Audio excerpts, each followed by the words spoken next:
Penderitaan adalah sebuah realitas hidup. Itu sebabnya semua bayi yang lahir ke dunia ini menangis.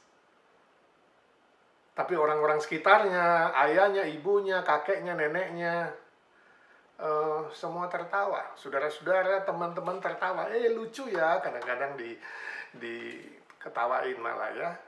Oh, bayi menangis malah diketawain. Ya, mungil, lucu. Ya, kenapa? Kenapa bayi lahir ke dunia menangis? Seolah-olah dia tahu bahwa di dunia ini penuh dengan penderitaan, penuh dengan kesusahan. Ya. Dan orang-orang sekitarnya, ayah, ibu, kakek, nenek, teman-teman, saudara, famili semua tertawa, senang. Kenapa? Mungkin secara tidak sadar mengatakan, selamat datang ke dunia yang menderita. Ya, sekarang kita punya satu orang teman yang akan bersama-sama kita menderita di dunia ini. Ada pepatah mengatakan, ketika saudara lahir ke dunia, saudara menangis, tapi orang-orang tertawa. Hiduplah dengan bijaksana, supaya ketika saudara meninggal nanti, semua orang menangis, dan saudara tertawa, sebab saudara diterima oleh Tuhan di sorga. Bagus ya. Saya harap kita semua suatu hari meninggalkan dunia juga penuh dengan sukacita karena berpulang ke rumah Bapa. Dan orang-orang sekitar kita semuanya menangis sebab mereka merasa kehilangan. Mereka kehilangan seorang yang baik, yang benar, yang hidup bijaksana di muka bumi ini. Oh, mungkin saudara berkata hidup bijaksana itu tidak gampang ya di dunia ini. Karena di mana-mana sih sama saja. Ya. Di negara mana sama saja, khususnya ketika hari ini corona ada di mana-mana. Ibarat sebuah badai yang melanda seluruh pelosok bumi, kota, desa, Asia, Eropa, Amerika, semua, seluruh dunia, seantero bumi kita telah diserang oleh badai corona. Di mana-mana sama saja. Gak ada tempat yang aman, gak ada tempat yang bahagia, gak ada tempat yang sukacita. Tapi ingat saudara, kita masih bisa memilih untuk hidup bijaksana. Kita tidak bisa memilih waktu lahir ke dunia, orang tuanya siapa, ya, suku apa, lahir di mana, warna kulit apa. Kita gak bisa memilih itu. Banyak hal yang kita gak bisa pilih. Tapi untuk hidup bijaksana, hidup baik dan benar, kita bisa memilihnya. Nah, ketika kita memikirkan penderitaan di muka bumi ini, di mana-mana menderita, khususnya saat ini corona belum berlalu, mungkin sebagian besar orang bertanya, di manakah Allah? Ya, mungkin saudara juga bertanya, di mana Allah? Di mana Allah ketika kita menderita? Di mana Allah ketika dunia merana? Di mana Allah? Kalau dia maha kasih, Allah maha kasih, kenapa dia tidak menolong? Kalau Allah maha kuasa, kenapa dia tidak turun tangan? Apakah dia sudah tidak maha kasih, sehingga tidak peduli lagi, sudah bosan, sudah marah kepada manusia, meninggalkan manusia? Atau dia tidak berkuasa, tidak mampu menolong? Jadi dua hal ini seolah-olah konflik, ya. Maha kasih dan maha kuasa, dua sifat Allah ini seolah-olah konflik. Kalau dia kasih, kenapa dia gak menolong? Kalau dia berkuasa, kenapa dia gak mampu? Apakah dia gak mau atau gak mampu? Atau dua-duanya? Di manakah Allah ketika manusia menderita? Mungkin hari ini saudara bertanya juga, di mana Allah? Saudara sedang menderita, mungkin nggak kena corona, tapi penderitaan yang lain, kesusahan yang lain. Ya saudara bertanya, Allah di mana ketika saya menderita? Allah di mana ketika saya susah? Allah di mana waktu kita menghadapi kecelakaan, sakit penyakit, penderitaan, dan berbagai macam hal yang negatif di muka bumi ini. Nah, pada umumnya, saudara, ada beberapa golongan manusia yang meresponi hal atau pertanyaan seperti di atas tadi. Golongan pertama itu saya sebut dengan golongan ateis. Golongan yang percaya bahwa Allah tidak ada. Mereka menyimpulkan, mengatakan, gak usah tanya Allah di mana, memang Allah gak ada. Ya. Gak ada Allah yang maha kuasa, gak ada Allah yang maha kasih. Jadi sebenarnya kita boleh hidup seenaknya kita, sembarangan, sesukanya kita. Belajar bersandar diri, belajar bersandar kepada pengetahuan, kepada kepintaran, kepada otak kita. Ya. Silakan, nggak ada Allah. Bayangkan yang barusan kita dengar di news, Gubernur New York mengatakan statistik corona itu, statistik penderita di sana sudah flat, bahkan sudah mulai menurun. Itu semua karena usaha kita, itu semua karena kerja keras kita, itu semua karena ilmu pengetahuan kita. Allah tidak membuat itu. Wow, dia benar-benar ateis, gak percaya Allah. Ya, dia golongan liberal yang sangat anti Tuhan. Ada yang mengatakan wabah corona adalah ujian dari Allah untuk manusia. Tapi orang ateis mengatakan no. Wabah corona adalah ujian terhadap Allah. Jadi dari orang-orang beragama mengatakan ujian Allah untuk manusia. Tapi golongan ateis mengatakan ujian manusia untuk Allah. Sanggupkah Allah menolong? Sanggupkah Allah menghabiskan dan memusnahkan virus ini? Saya ditanyain seorang teman, ya, gimana menjawab ini? Orang-orang ateis bilang ini ujian terhadap Allah. Allah gagal nih. Allah gak lulus untuk menghabiskan semua corona. Mereka bilang ini ujian terhadap Allah. Saya menjawab, saya katakan, puji Tuhan, setidaknya dari mulut ateis hari ini, mereka mengaku adanya Allah. Dan mereka mengatakan bahwa Allah sedang diuji. Saudara lihat, sebenarnya orang ateis sedang membohongi dirinya sendiri. Dari hatinya yang paling dalam, sebenarnya dia tahu manusia itu harus bertanggung jawab. Ya, jangankan kepada Allah, Sang Hakim Agung, terhadap manusia saja, persoalan di bumi saja, hukum di bumi saja, kita harus bertanggung jawab. Kita gak bisa hidup sembarangan, hidup seenaknya, seolah-olah ya, gak ada hukum, gak ada hakim. No. Dari hati mereka yang paling dalam, mereka tahu suatu hari mereka harus tanggung jawab kepada Allah, hakim, segala hakim, pencipta umat manusia. Mereka keliru. Mereka mau melarikan diri dari tanggung jawab. Mereka mau melarikan diri dari tanggung jawab moral, tanggung jawab hukum, ya, yang telah ditentukan oleh Tuhan. Sekaligus mereka meninggikan diri. Mereka menjadikan dirinya adalah Allah sendiri.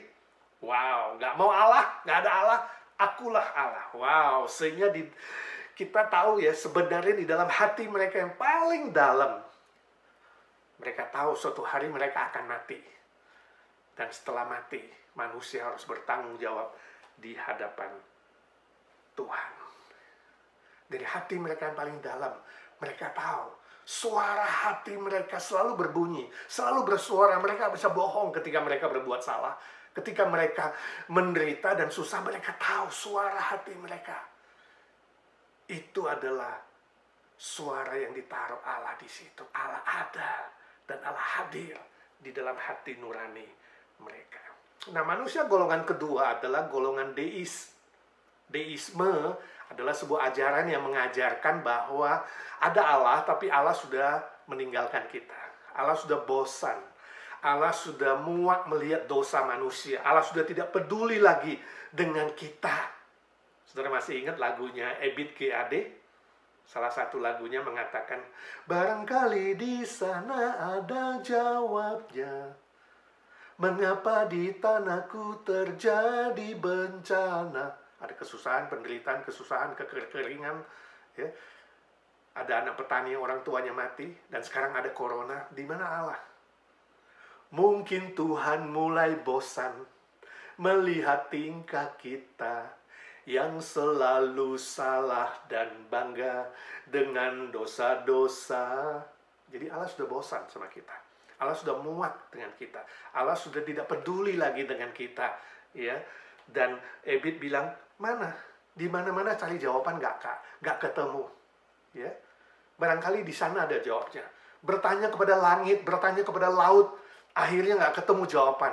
Dia bilang, mari kita bertanya pada rumput yang bergoyang. Tanya kepada rumput, rumput pun goyang-goyang. Mengatakan, no, I don't have answer. Saya nggak punya jawaban.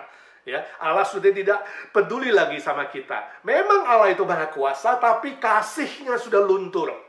Jadi Allah frustrasi, kecewa dengan manusia, lalu tidak mau tahu lagi dengan manusia, cuek dan tidak peduli lagi. Nah, saudaraku, ini pun konsep yang salah, konsep yang keliru. Karena golongan deis menyamakan manusia dengan Allah. Ya. Seolah-olah Allah itu seperti manusia, yang cepat kecewa, cepat putus asa. Ya. Dan kemudian mundur, tidak peduli lagi, tidak setia lagi kepada sifat-sifatnya yang Maha Kasih dan Maha Kuasa. Itu konsep yang tidak benar. Golongan ketiga saya sebut dengan golongan bijaksana, yaitu mereka yang yakin dan percaya bahwa Allah itu setia. Dia tidak berubah dalam sifat-sifatnya, ya. Dia tidak seperti manusia yang mengasihi dengan syarat, yang mengasihi dan bisa berubah-ubah tergantung perasaan, tergantung orang yang dicintai, tergantung situasi, ya. Dan seringlah sekali demi kepentingan diri. Oh, bukan sedemikian. Allah tidak sedemikian. Sifat Maha Kasih dan Maha Kuasa dari Allah tidak berubah. Dia mampu menolong, dia selamanya mampu menolong manusia keluar dari penderitaan. Dia Maha Kasih, dia mau menolong tepat pada waktunya, dia pasti akan menolong sesuai dengan cinta kasihnya. Jadi orang yang bijaksana tidak menolak Allah. Orang yang bijaksana tidak menuduh Allah berbuat tidak adil, berbuat jahat. Orang bijaksana tidak meragukan cinta kasih Allah, tapi orang bijaksana menanti dan menunggu Allah. Menunggu kesempatan Allah yang paling tepat untuk menolong. Menunggu kedaulatan Allah. Ya, menunggu karya Allah sesuai dengan kehendak Allah, kedaulatan Allah, dan waktu Allah. Permisi tanya, saudara termasuk golongan mana? Ateis, mungkin nggak langsung, tapi saudara meragukan kehadiran Allah. Deis, yang saudara meragukan bahwa Allah itu Maha Kasih dan peduli kepada manusia. Atau saudara golongan yang bijaksana. Nah, kita kembali kepada pertanyaan kita. Di manakah Allah ketika dunia sedang menderita? Di manakah Allah ketika dunia sedang menderita? Saya sedang menderita. Di manakah Allah? Saya membacakan untuk kita sekalian. Kisah Para Rasul pasal ke-9 ayat 1-5, demikian firman Tuhan. Sementara itu berkobar-kobar hati Saulus untuk mengancam dan membunuh murid-murid Tuhan. Ia menghadap imam besar dan meminta surat kuasa daripadanya untuk dibawa kepada majelis-majelis Yahudi di Damsik, supaya jika ia menemukan laki-laki atau perempuan yang mengikuti jalan Tuhan, ia menangkap mereka dan membawa mereka ke Yerusalem. Dalam perjalanannya ke Damsik, ketika ia sudah dekat kota itu, tiba-tiba cahaya memancar dari langit mengelilingi dia. Ayat 4, ia rebah ke tanah dan kedengaranlah olehnya suatu suara yang berkata kepadanya, Saulus, Saulus, mengapakah engkau menganiaya aku? Jawab Saulus, siapakah engkau Tuhan? Katanya, akulah Yesus yang kau aniaya itu.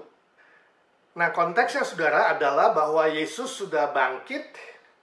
Sebagian besar murid-murid Yesus mengikut Yesus, mengabarkan Injil, banyak orang ikut Yesus. Tetapi orang-orang Farisi, majelis agama Yahudi, dan orang-orang yang membenci Yesus, membenci pengikut Yesus, berusaha menangkap dan menganiaya. Termasuk Saulus, salah satu orang Farisi yang anti kepada Kristus, yang anti kepada para murid. Dia minta surat kuasa khusus untuk mengejar dan menangkap. Nah, kita baca tadi, firman Tuhan mengatakan ketika dalam perjalanan ke Damsik, Damaskus, ada cahaya terang dari sorga menyinari dia. Dia terjatuh. Dia buta. Dia Dia bisa melihat cahaya terlalu terang. Kemudian dia dengar suara, Saulus, Saulus, mengapa kau menganiaya aku? Oh, itu perkataan Tuhan. Dan Saulus mengatakan, siapa kamu Tuhan? Siapa kamu Tuhan? Akulah Yesus yang kau aniaya itu. Bayangkan. Wow, perkataan ini sungguh-sungguh blow our mind ya. Seolah-olah ingin meledakkan pikiran kita. Yesus bilang, engkau menganiaya aku. Bilang Saulus, padahal Saulus menganiaya orang Kristen. Jadi Yesus menyamakan dirinya dengan pengikutnya. Yesus menyamakan dirinya dengan para muridnya. Ketika muridnya menderita, orang-orang pengikutnya menderita, Yesus ikut menderita. Ketika mengalami penganiayaan, Yesus ikut mengalami penganiayaan. Wow, hebat sekali. Hebat sekali. Luar biasa cinta kasih Tuhan.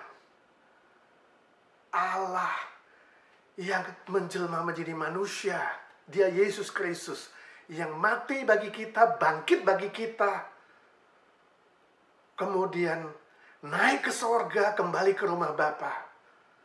Dia hidup, dia maha hadir. Dia masih ada di bumi ini, dia ada di mana-mana. Dia Allah yang maha hadir, bukan hanya maha kuasa dan maha kasih. Dia Allah yang maha hadir. Hadir di dalam seluruh suka duka kita. Setiap detik gak pernah meninggalkan kita. Ketika kita menderita, ketika kita dianiaya, ketika kita menghadapi badai corona dan kita bertanya, di manakah Allah? Yesus menjawab, aku di sana. Aku hadir bersamamu ketika engkau sakit. Aku hadir bersamamu ketika engkau bergumul. Aku hadir bersama mereka yang berduka cita, yang harus kehilangan kekasih. Aku hadir bersama mereka ketika menghadapi berbagai ancaman dan penderitaan. Wow, luar biasa ya. Murid-murid mengalami itu. Abad pertama mereka juga takut, mereka bersembunyi, mereka lockdown. Tapi lockdownnya beda dengan kita. Kita bisa beli makanan, kita bisa keluar. Mereka lebih menakutkan, lebih mengerikan. Ancamannya lebih berat. Karena harus memilih ketika ditangkap. Memilih Kristus atau Kaisar. Ya. Kalau memilih Kristus, maka engkau dihukum mati. Memiliki Kaisar, menyangkal Yesus. Wow, kita harus puji Tuhan. Hari ini kita menghadapi badai corona, sakit penyakit virus ini. Gak sampai kita diancam untuk menyangkal iman kita. Penderitaan para murid abad pertama jauh lebih berat dari kita di abad ini. Dan Yesus menegaskan bahwa ketika para muridnya menderita, dia hadir di situ. Dia ada di situ. Puji Tuhan. Ini adalah jawaban yang sangat menghibur kita, sangat menguatkan kita. Ya. Benarkah Allah itu sudah bosan, benci, marah, dan meninggalkan kita, tidak peduli lagi, seperti kata orang deis? No, itu konsep yang salah. Benarkah Allah tidak ada? No, dia maha hadir. Dia hidup, ya, dia ada di mana-mana. Hadir dalam seluruh kesusahan dan penderitaan kita. Puji Tuhan. Puji Tuhan. Ya, kita bersyukur sebab itu, setelah kejadian itu, Saulus sadar bahwa dia tidak ada apa-apanya. Bahwa dia manusia biasa saja. Dia sadar bahwa Yesus yang bangkit itu adalah Allah yang sejati. Dia bertobat, dia ganti namanya jadi Paulus. Dia menerima panggilan menjadi hamba Kristus. Seumur hidup mempersembahkan dirinya. Melayani Tuhan, melayani Injil Tuhan, mengabarkan Injil keselamatan. Bahkan ketika Paulus menderita penganiayaan ketika dia mengabarkan Injil. Harus masuk penjara. Di surat Filipi dia menuliskan, aku dapat menanggung segala perkara. Segala penderitaan kesusahan. Sebab Kristus yang memberikan kekuatan kepadaku.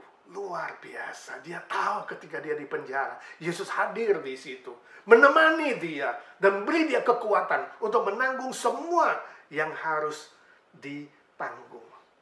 Itu sebabnya saudaraku yang kekasih, tidak ada penderitaan apapun, termasuk penderitaan corona, termasuk wabah, penyakit, termasuk apapun yang saudara alami. Masalah kerjaan, Masalah teman hidup, masalah keluarga, masalah sekolah, masalah ekonomi. Apapun yang sudah alami, sakit penyakit, wabah yang belum berlalu, apapun yang kita alami. Saudara, tidak bisa dibandingkan dengan penderitaan yang dialami oleh Yesus Kristus. Gak usah khawatir. Penderitaan yang kita akan alami tidak akan melampaui kekuatan yang Tuhan berikan sehingga kita bisa menanggungnya. Dan Yesus mau menanggung bersama-sama dengan kita orang-orang yang sudah diselamatkan menjadi anak-anaknya, murid-muridnya. Jadi saudaraku, bagi kita orang percaya, bagi kita orang Kristen yang harus menderita, bagi kita orang Kristen yang harus menderita, Yesus hadir dalam penderitaan kita. Yesus menanggung derita itu bersama-sama dengan kita. Ya, semua sakit penyakit, kesusahan, bahkan kematian, ya, hingga nanti menuju ke sorga yang mulia. Yesus menyertai, Yesus hadir menemani. Dia setia, tanpa sedetik pun dia meninggalkan kita. Nah, bagaimana dengan orang-orang yang belum percaya? Bagaimana dengan orang-orang yang belum menjadi murid-muridnya? Apakah Yesus hadir? Apakah Allah hadir? Hadir juga, saudara. Tapi Tuhan Allah, Tuhan Yesus hadir di dalam kemahaadilannya. Hadir untuk mengingatkan, menyadarkan, berteriak di dalam penderitaan manusia supaya mereka mau berbalik dan menerima Yesus. Berbalik dan menerima dan mengakui bahwa Allah yang sejati adalah Kristus yang bangkit. Dan ketika mereka mau tunduk seperti Saulus menjadi Paulus, tunduk dan menjadi murid Kristus, dia hadir, ikut menanggung seluruh penderitaan, bahkan dosa seberat apapun, Kristus Yesus sudah menanggungnya. Wow, puji Tuhan. Ya, dia rindu, Tuhan kita rindu supaya para ateis itu mengakui eksistensi Allah. Kita harus berdoa untuk mereka. Supaya orang-orang ateis, orang-orang liberal mengakui eksistensi Allah. Mengakui bahwa Allah Maha Kuasa, Maha Adil. Dan menuntut tanggung jawab manusia sepenuhnya. Dan berdoa untuk para liberal yang menentang Allah dan firman-Nya. Supaya moral mereka yang bobrok boleh diubah menjadi baru di dalam Tuhan Yesus. Saudara-saudaraku yang kekasih, jangan pernah kamu menjadi liberal atau ateis atau deis atau orang-orang yang melawan Allah. Allah hadir selalu menjadi hakim segala hakim, menjadi Allah yang maha adil, akan mengingatkanmu, menegur kamu, dan menyadarkan kamu sampai kamu tunduk rendah hati dan berbalik kepadanya. Puji Tuhan bagi saudara yang sudah percaya, perbaharui imanmu. Katakan, ya Tuhan Yesus, jangan biarkan aku ragu, jangan biarkan aku curiga. Ampuni aku ketika aku bertanya, di mana Allah? Ampuni aku ketika aku meragukan kehadiran-Mu.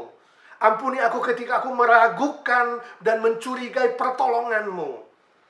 Sadarkan saya bahwa Engkau maha hadir, sebab Engkau bangkit dari kematian. Engkau maha hadir, hadir dalam hidupku, hadir dalam penderitaanku, kesusahanku, kesenanganku, setiap detik, setiap persoalan hidupku. Engkau hadir ya Tuhan. Beri aku kesadaran itu. Beri aku kepekaan untuk merasakan kehadiran-Mu. Yakin selalu bahwa janji Tuhan selalu benar. Dia tidak pernah berbuat salah ketika dia katakan, aku sekali-kali tidak akan membiarkan engkau. Aku sekali-kali tidak akan meninggalkan engkau. Amin. Saudara yakin Tuhan Yesus itu maha hadir, maha kuasa, maha baik, maha kasih. Bahwa penderitaan yang kita alami pasti akan berlalu.